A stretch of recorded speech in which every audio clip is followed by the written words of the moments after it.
Okay, great. So I will start by introducing our presenter today. So Seb Rumsby is an interdisciplinary scholar with a wide range of interests, including everyday politics, labor exploitation, undocumented migration, ethno-religious politics, grassroots development, and non-national history. Zeb, just a second, I'm gonna let somebody in here.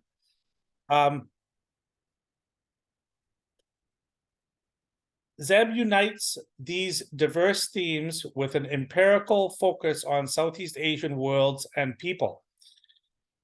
Zeb undertook his PhD, which is the basis of this book, the one that he'll be presenting about today, at University of Warwick's Department of Politics and International Studies.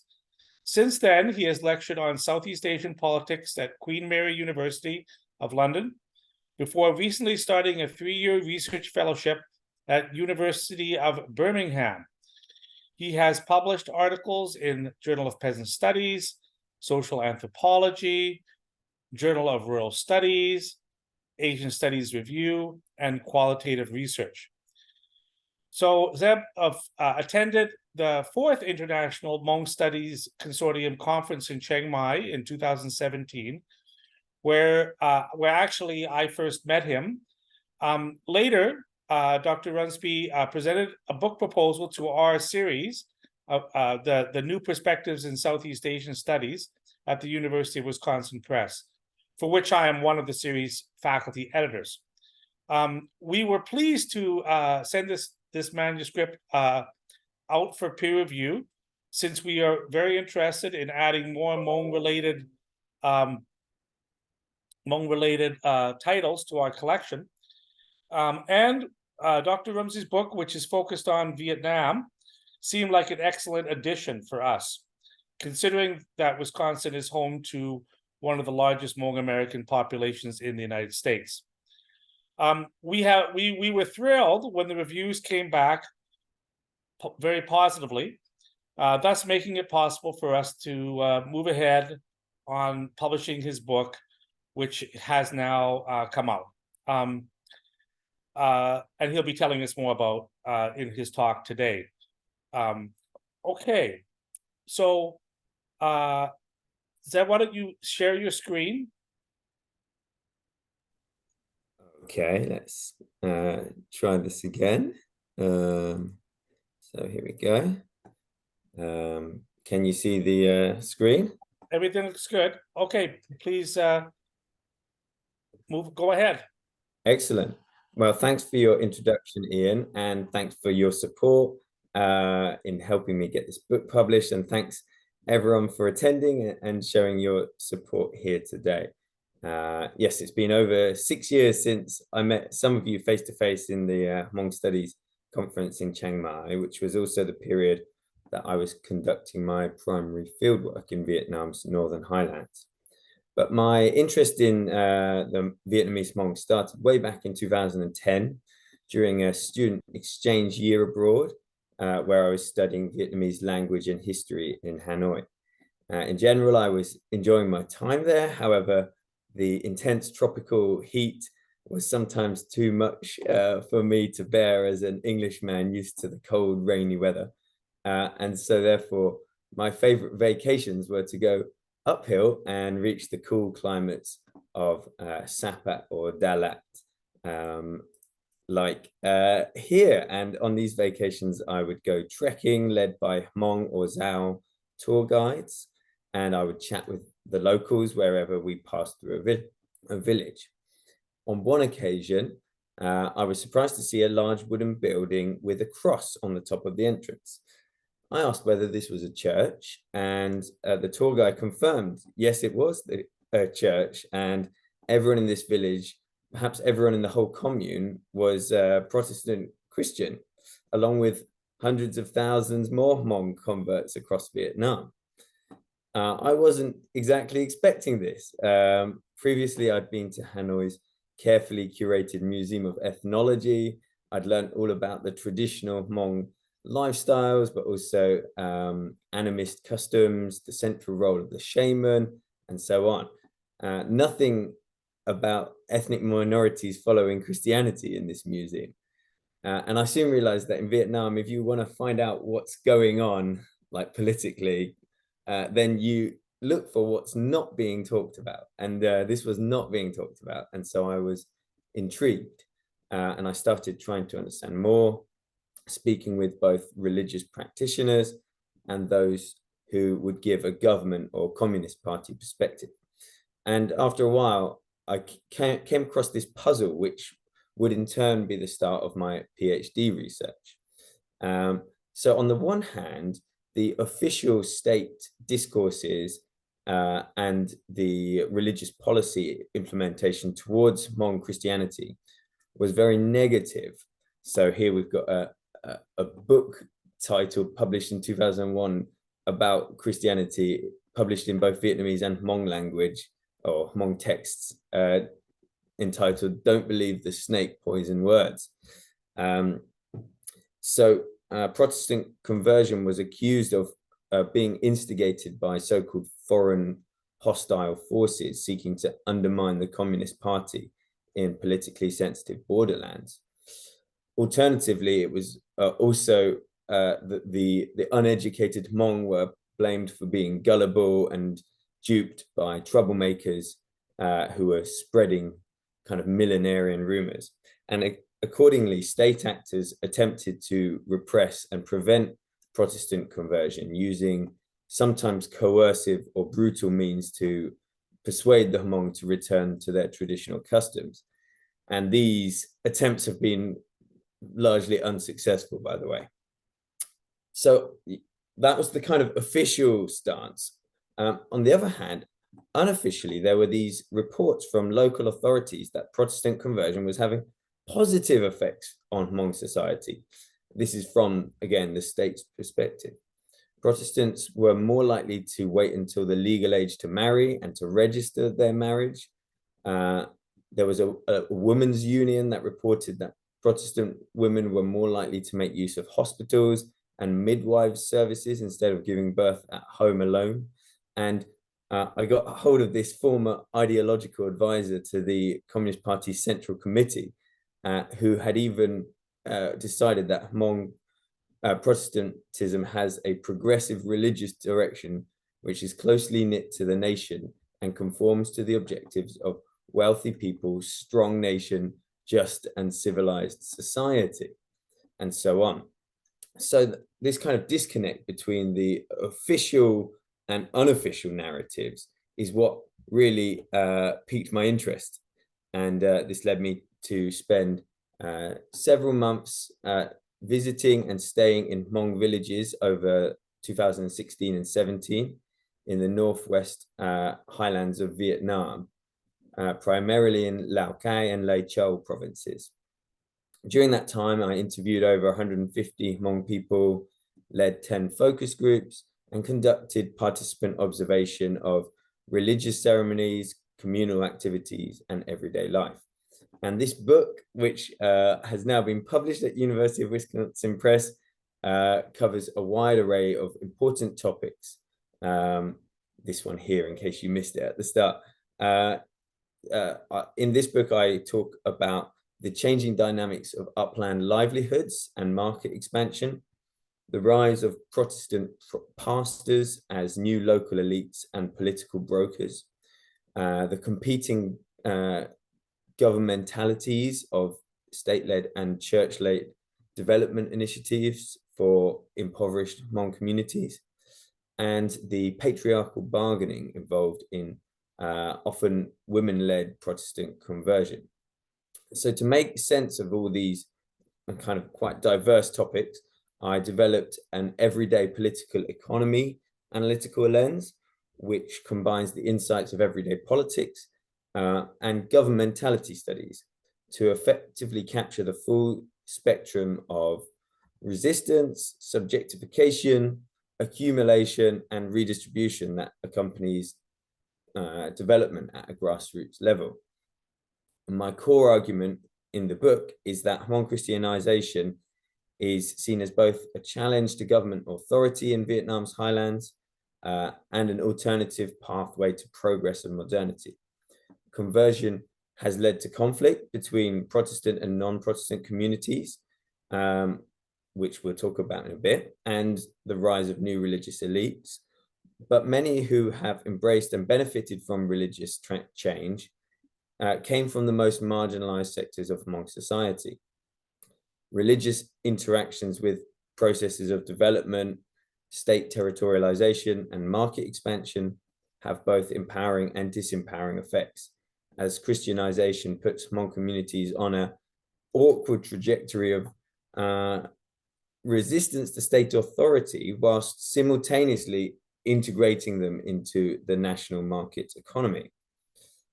So hopefully this little taster will encourage you to order the book for your library and go read it and let me know what you think.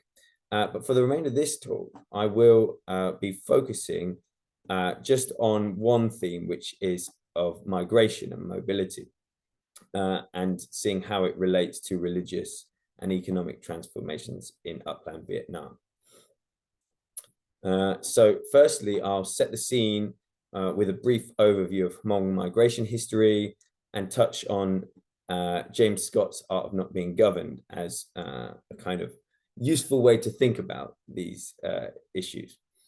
Secondly, I will outline the major migration trends among Vietnam's Hmong in recent years, which has largely been triggered by Protestant conversion and the ensuing social upheaval. Thirdly, I will explore what some large-scale quantitative data can tell us about such distinctive migration pathways based on ethnic and religious identity. And finally, I'll conclude by showing how this evidence supports my book's main argument of Protestant conversion as fostering alternative development trajectories. Okay, so migration is, of course, a pertinent subject for Hmong studies. Much of Hmong history across the world has been shaped by mobility and migration. It's been argued that traditional Hmong resource use systems and cultural attitudes towards land have made it relatively easy for them to pack up and move when necessary, leaving little of value behind. The Hmong probably first reached the north of present-day Vietnam during the mid to late 19th century, and some of them went on to the northern mountains of Laos in a similar time period.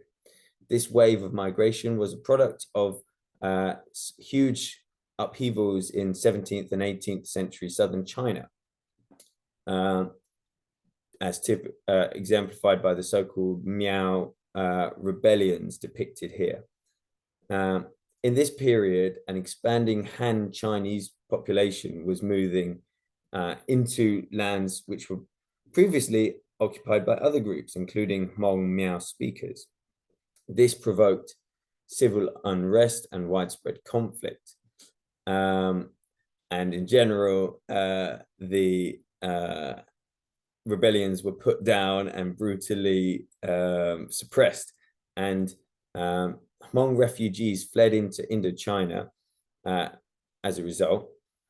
When they got there, they found that the lower and flatter lands were already occupied by other groups, so they settled on the highest and least fertile slopes. A legacy of this is that the Hmong in present-day Vietnam live in the most remote locations with the highest poverty levels, lowest education rates, and arguably are the kind of least integrated into the nation state of any ethnic group. Now, James Scott has famously argued that historically, Southeast Asian highlanders like the Hmong have, among other things, intentionally moved to remote areas in order to avoid the brutalities of incorporation into the pre-modern state.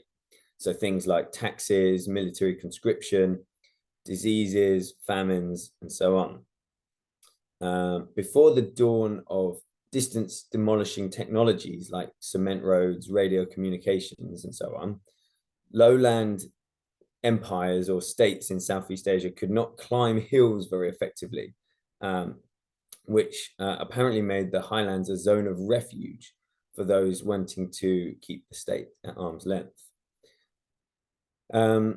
This kind of argument, which I'll dub as Scott's anarchist history, has been critiqued for his cherry picking of case studies and lack of attention paid to state-making projects within the highlands. And I would largely agree with these critiques. However, I still think there's something of value here. And it could be argued that the turbulent history of Hmong migration fits his thesis better than most of the disparate groups of upland Southeast Asia. For Scott, though, the art of not being governed applies not only to migration behavior, but also livelihood strategies, social organization or the lack thereof, and cultural religious practices. For example, most highlanders do not follow the Buddhist or Confucian orthodoxies of their lowland state neighbors, since this might entail subordination to lowland religious governance.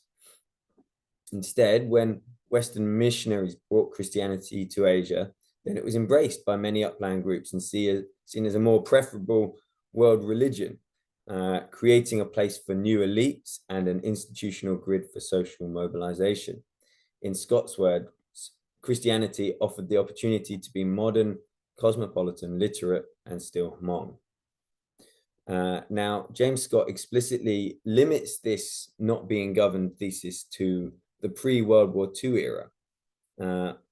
After this, the modern state's ability to control its territory increases massively, and perhaps the benefits of being incorporated into a nation state also increased. However, in fact, even in his book, Scott regularly provides evidence of his arguments with post-1945 examples.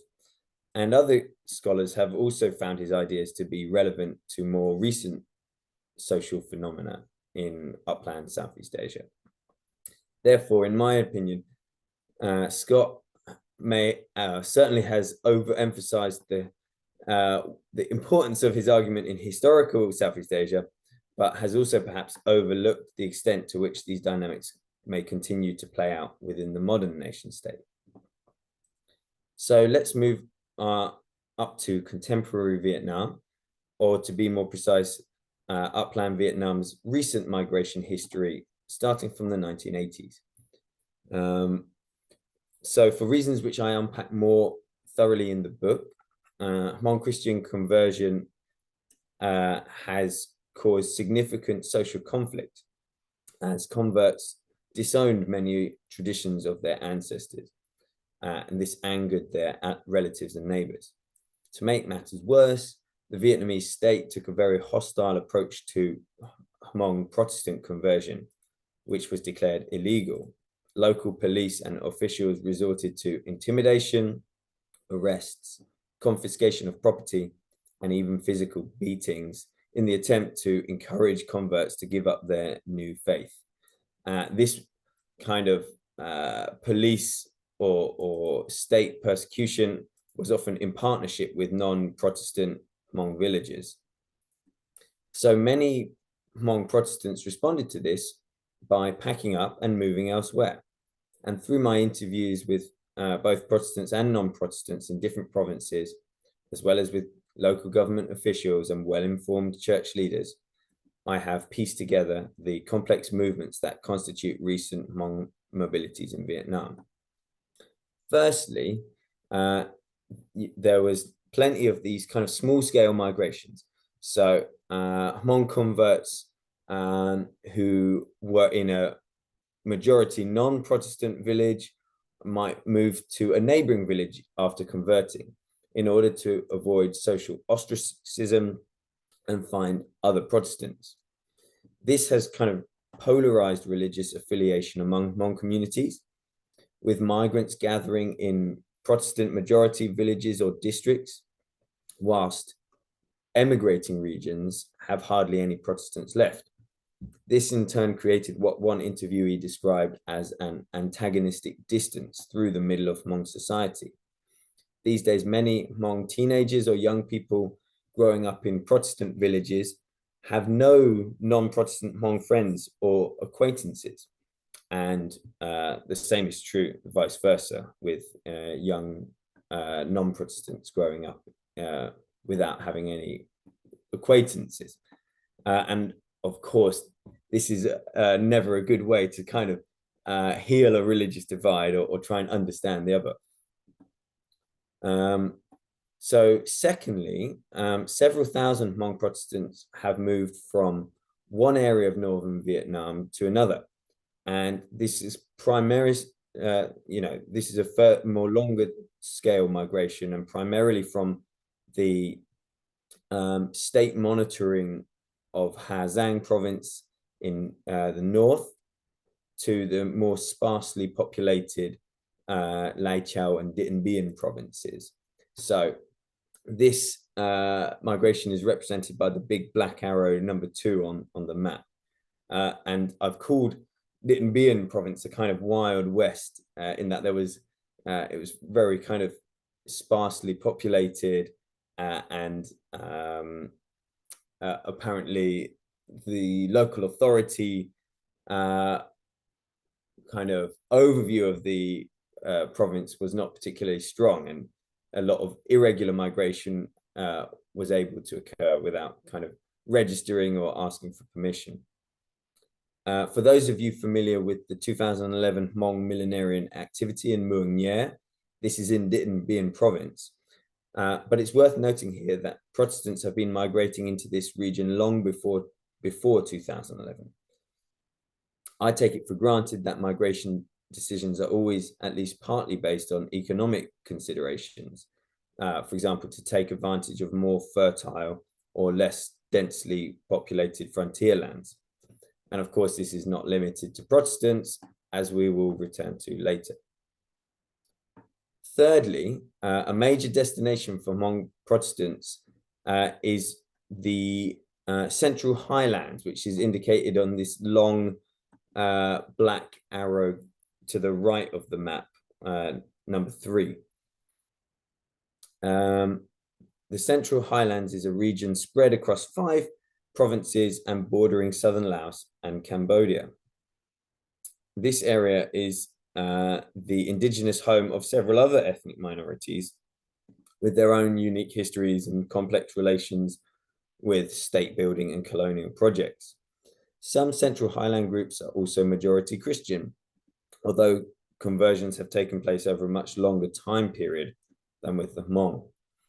Hmong migration to the Central Highlands started quite a long time ago, perhaps in the 70s, but it really picked up since the 1990s and was likened to biblical themes of a mass exodus to the so-called promised land.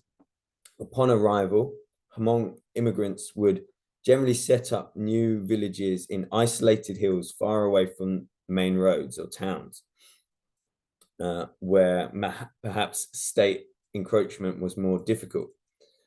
Migrants may have been new converts fleeing persecution from the north, or they may have migrated south and then converted upon arrival.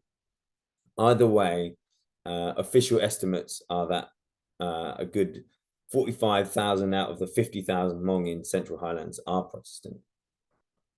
Government authorities have been encouraging ethnic majority Vietnamese lowlanders to move up to the Central Highlands for a long time to exploit the land and create a loyal ethnic majority population, which now outnumbers the indigenous minorities. However, the Hmong were not part of the plan, and certain Communist Party elements again saw this irregular Hmong migration as a kind of hostile forces plot. Over time, Central Highlands officials have acknowledged the Hmong presence and attempted to register them, although this has been a bit of an administrative nightmare. In one case I was told about, all the Hmong adults in a newly formed immigrant village would leave their houses very early during weekdays to work on their upland fields and return late at the evening in order to avoid the local cadres who kept on trying to come to the village to register them, but they only found the children there and everything else was empty. And the villagers would rest at the weekends because they knew that the cadres would not be coming because it wasn't work hours. In spite of the hardships of leaving homes behind and having to start anew, earlier migrants to the central highlands could choose the best land to settle on and are now more established.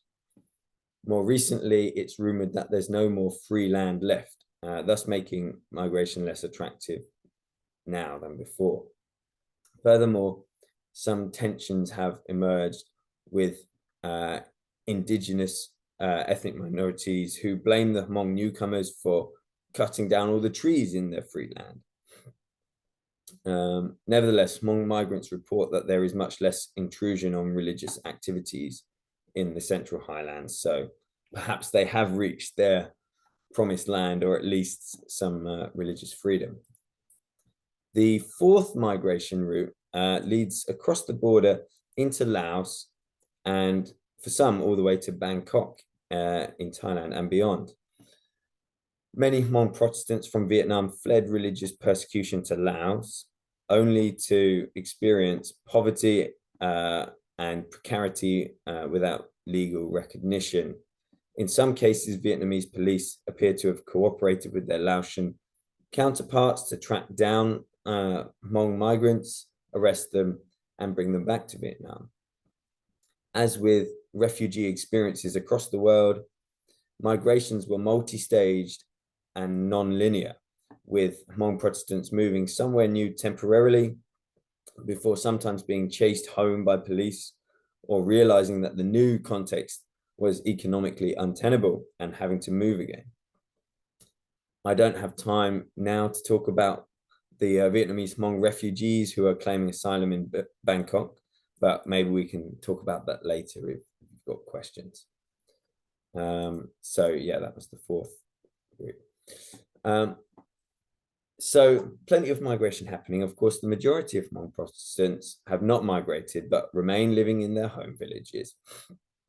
And Hmong emigrations have had a kind of unexpected effect of giving the remaining Protestants more bargaining power at home with local authorities, given the threat of voting with their feet. This is explained by one villager from Lao Cai, where many of his neighbors had already left. So then, after these neighbors had left, the cadres were afraid because they had caused hardship for their people. So the Hmong people didn't tolerate and they moved away. So afterwards, there might not be no people left. The cadres, were afraid that we would disappear. Like today we stay here, but tomorrow, if they cause us trouble, then we could run away to live somewhere else, abandon our fields or sell cheap to others. Then we move to another country to live. But those of us who stay here, we follow God. And if they come down from the commune to oppress us, well, that's not acceptable anymore. So, and this is kind of an example of the everyday politics of migration, even for those who remain. Now, over the past year or two, I've been working with Tim Gorman from Montclair State University, and we've been analyzing Vietnam's national population and housing census data over 3 decades, from 1919 to 2019, to see if we can track or, you know, say anything more about these qualitative observations that I had made during fieldwork and seeing how they pan out on a national level. Lots of caveats are needed for using this data, which again, I don't have time to go into here, but we lay this all out in our recent article in Rural Studies. And first of all, I want us to look at the kind of spatial distribution of Vietnam's Hmong population as differentiated by religion. So from this 2019 census data map, there's a clear pattern to the Protestant population seen on the left, which is largely concentrated in central highlands and the northwest, Dittenbian and Lake Chau. Meanwhile, the non-Protestant population, which is on the map on the right, is much more spread out across the north and northwest northwest highlands, but not central highlands. So we found this kind of religious spatial variation interesting and significant, and we wanted to ask, well, how much of this is due to migration? So according to the census data, Protestants were much more likely than non-Protestants to migrate in general from the period of 1994 to 2009. So the red boxes, you can compare the percentage of Protestant versus non-Protestant migrants. Now, we kind of zoomed in on the Protestant migration routes and over 2 time periods. And so the map on the left will shows most clearly these migration routes from the north down to the central highlands between 2004 to 2009. So the dark blue areas are where Hmong Protestants are leaving, and the red areas are where they are going to. But what this map doesn't show is the case of Dittenbian province, this one on the far northwest, which actually had very high levels of both in-migration and out-migration. And these are kind of cancelled out in this map because this map is measuring net interprovincial migration. But when we zoomed in on Dittenbian, it was significant that 90% of immigrants to Dittenbian came from 2 northern provinces, Lai Chau and Lao Cai, whilst 99% of out-migration was headed south to the Central Highlands. So there were people coming across from the north down to the northwest, and then not long afterwards, they were heading down south. However, by 2014 to 19, the map on the right, you'll see that migration rates are kind of drying up. And this is probably a result of 2 factors. Firstly, Vietnam's religious policies and practice have relaxed significantly, meaning that Hmong Protestants face much less discrimination than they used to, and therefore have less reason to migrate. Secondly, during my fieldwork, as I said, the Central Highlands was beginning to get crowded. There was no more free land left. And so migration was kind of a less attractive proposition now than before. Other trends are not visible from these statistics at all. For example, the small village to village migrations, which I mentioned before, point 1, and also transnational migrations, point 4, there's no census data on crossing international borders. So we couldn't find everything we were looking for, but we found some other things that we weren't looking for. And so one thing which was very interesting is we could calculate an average indicator for remoteness of household by commune based on a value for the distance of the center of that commune to the nearest major road or railroad. And what we found was on average that Hmong Protestant households are 19 kilometers away from the nearest major roadway, compared to an average of 11 kilometers for non-Protestant households, meaning that Protestants reside in communes that are at least on average more remote than those in which non-Protestant Hmong live. So there are, of course, limitations to this approach, given that communes can be quite large, especially in rural or mountainous areas with low population density.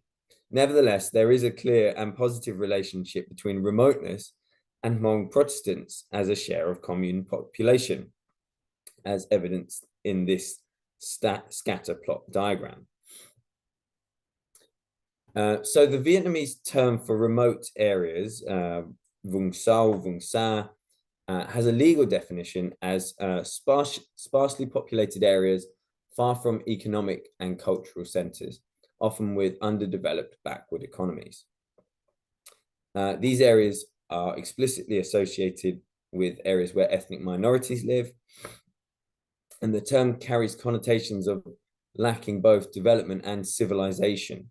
State policies targeting Vùng Sâu, Vùng Xa aim not only to alleviate poverty, but also raise the intellectual or cultural standards of ethnic minorities. Previous state campaigns have specifically targeted the Hmong to relocate away from the mountains or remote upland borderlands. So there was one program in the mid-1980s called Move the Hmong Down the Highlands, or Hat Cern. This was part of a wider sedentarization agenda that was crudely enforced and led to negative consequences for those who were relocated. So the data shows that there not only are Hmong Protestants and non-Protestants concentrated in different parts of Vietnam, as I showed here, but that Protestant households are located on average further away from a major road or urban center than non-Protestants. So we thought, why might this be? And we've come up with some different explanations for this, none of which are conclusive, but yeah, let me describe them. Firstly, Vietnamese state observers have claimed that the Hmong were particularly susceptible to Protestant conversion due to their lack of education and low cultural or intellectual standards, Dân Chi. This left them easily duped by the illusory hope of religious salvation.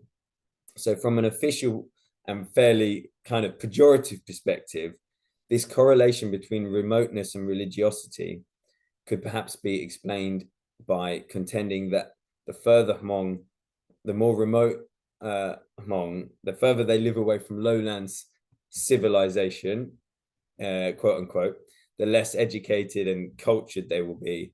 Therefore, the more likely they would be to convert. So this rather condescending argument could be flipped on its head. Some scholars have posited that upland communities like the Hmong desire to maintain a degree of autonomy and cultural distinctiveness, which leads them to be reluctant to engage in lowland state civilizing initiatives, and which may be interpreted as assimilation attempts. For example, James Scott claims that Christianity is a powerful alternate and to some degree oppositional modernity for Highlanders who wanted to access the benefits of a prestigious world religion whilst retaining ethnic distinctiveness vis-a-vis lowland majorities. Following this logic, the so-called less civilized Hmong living in more remote areas are more likely to embrace a state-opposed foreign religion, a different way of being modern and developed, than to assimilate to a king ethnic majority-dominated Vietnamese identity. A more nuanced third perspective, which I'm probably I think is the most likely, is that those Hmong living near to urban areas have tasted more of the benefits of state-led poverty reduction initiatives. So they're better integrated into the nation state and therefore stand to lose more by converting to Protestant faith. I observed this pattern during fieldwork. Hmong households or entire villages which had members working for the local authorities would contain no Protestants, or if there was anyone who converted, then they would get in trouble and they would have to leave the village pretty soon. This also fits with Chowdhury's observation that one goal of state-led development in Vietnam is to ensure that alternative centers of power and mobilization around ethnicity or religion, in the case of Hmong, do not develop. So in this perspective, we do not need to assume any anarchist motive to more remote Hmong communities. who might indeed wish to access more of the state's benefits, but have in fact been neglected or excluded by virtue of their location. In this case, it's, I think, reasonable to suppose that these so-called perhaps left behind communities may be more attracted to Protestantism as an alternative route to development, and they would stand less to lose by risking the displeasure of local authorities through conversion. However, there is a fourth possibility to consider, which we've already talked about, that Hmong Protestants have intentionally migrated to more remote areas. In other words, Protestants may have converted in any location, but then found it necessary or desirable to move further away from the reach of the state.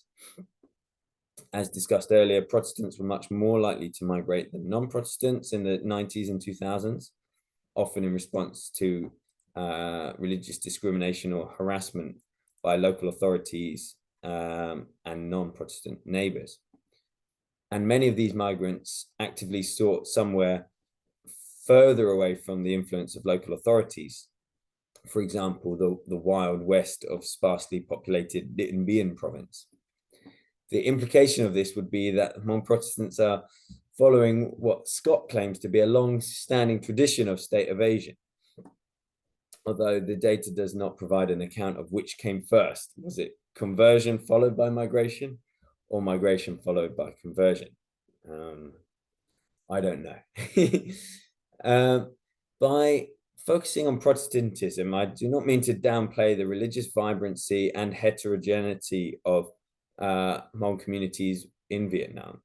The majority of Hmong retain some degree of traditional religious practices, which can be described as animist or shamanist, although they are inaccurately classified as having no religion in official census surveys. So this makes it a little bit harder to use the national census data. Meanwhile, the Catholic tradition also has a long but minor presence in certain Hmong territories, and a few Hmong identify as Buddhists too, but not many. The national census data identified yet another migration trend, which was much more pronounced among Hmong non-Protestants. And this was migration from the highlands down to the lowland urban areas, especially around the Red River Delta, Hanoi, Bac Ninh, Hưng Yên, and Bac Giang. This movement is seemingly in the opposite direction to Hmong Protestants, adding further credence to this religious remoteness argument. So on the right, you can see the non-Protestant Hmong migration map and this trend from the highlands to the lowlands. Overall, urban migrant numbers are still low, since the city is an intimidating place for poor highlanders who lack the social connections and face ethnic discrimination, exploitative labor, or the risk of being robbed or defrauded. Lowland migration is at least partly driven by Hmong students who find work and settle in cities after graduating. This dynamic would also be consistent with the religious breakdown, since Protestants are less likely to complete high school, and then those who do have a hard time securing government university scholarships due to religious discrimination. Now, as well as this move down to the lowlands, many more Hmong, regardless of their religious affiliation, cross the border into southern China to seek higher wages working seasonally on plantations or on construction sites. This kind of transnational labor involves moving away from home for long periods of time, a few months to a year or more, with many migrants only returning for the Lunar New Year. This was becoming increasingly common during my fieldwork period of 2016 to 17, and was driven by networks of familiarity, as everyone in certain sending villages knew that they could get advice from others who had migrated and returned. Transnational mobility was brought to a standstill during the COVID pandemic when the borders were locked down. And it remains tighter now than before, yet my understanding is that Hmong migration to China is picking up again. migratory labor is a daunting prospect. Firstly, instead of paying at the official border as pictured here, where you only get a kind of visa for a limited time, most Hmong opt to cross the border illegally through a different route. Finding a job may then entail several days' travel inland, during which some migrants get robbed. Work itself is exhausting and dangerous. One young man who worked on a plantation recalled having to carry bunches of bananas weighing up to 60 kilograms, which was as heavy as himself, if not heavier. Hmong laborers were sometimes exploited and then not paid after several months' work. And as undocumented migrants, they had no civil rights or legal support. Another danger, particularly for Hmong women, was that they might be tricked or forced into bonded labor or to marry a Chinese man and never be allowed to return. That's not to say that all female migration is coercive, and there were other stories of Hmong women actively finding better conditions in China. Nevertheless, those who are less fortunate are vulnerable to sexual violence or being imprisoned. Despite these challenges, Chinese wages are considerably higher than average rates in Vietnam, and this enables many migrants to build prestigious modern houses when they return to Vietnam.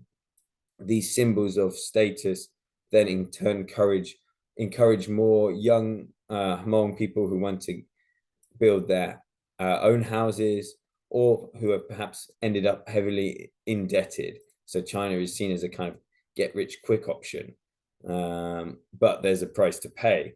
And most people will avoid migratory labor to China if they can find a better way of surviving.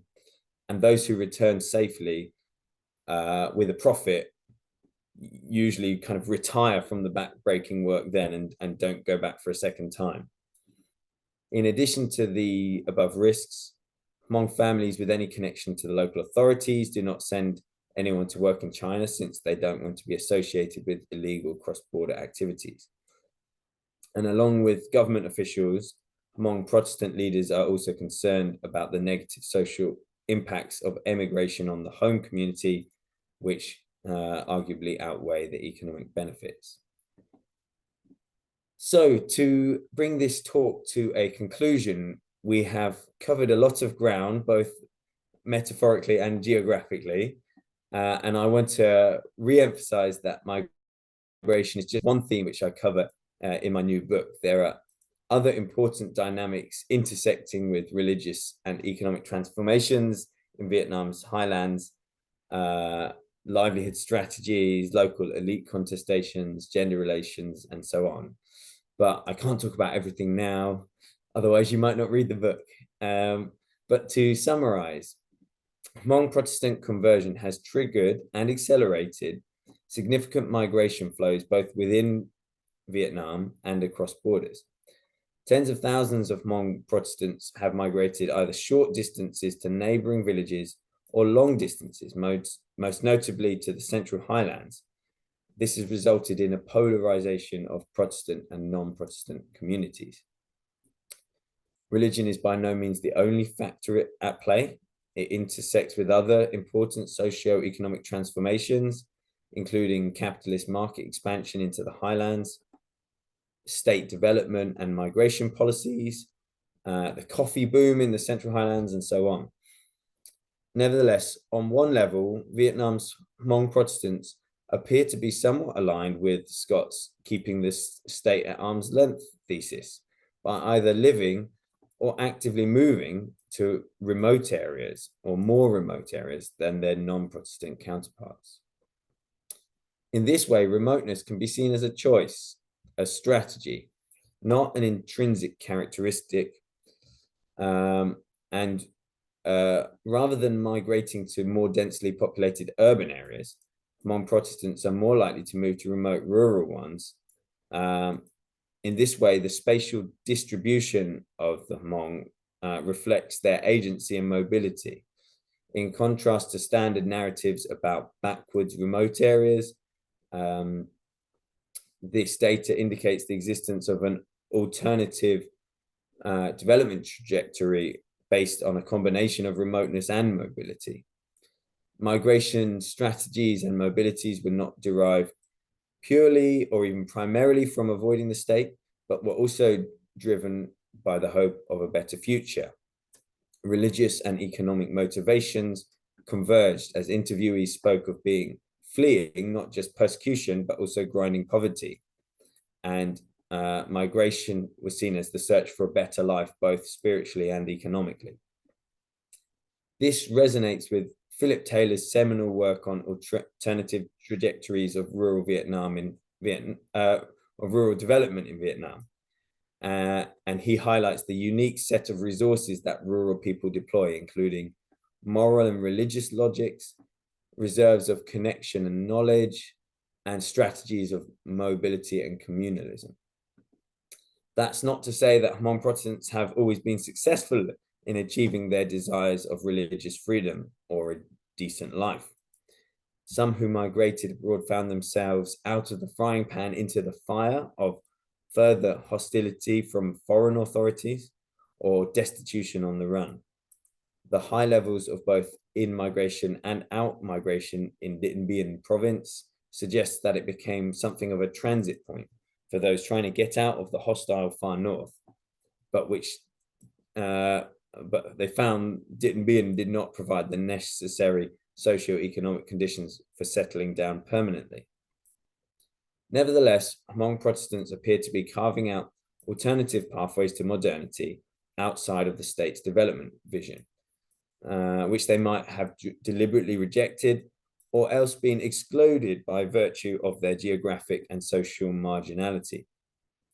Rather than replicating any essentialist generalizations about the stubborn Hmong, I argue that various Hmong communities and networks display their agency to make different choices depending on their specific circumstances and cultural, financial, and information resources available to them. And I think I will stop there.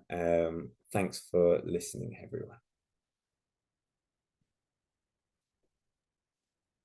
Okay, great. I'm going to turn off the recording for the question part of the discussion, which we don't have to record, I don't think.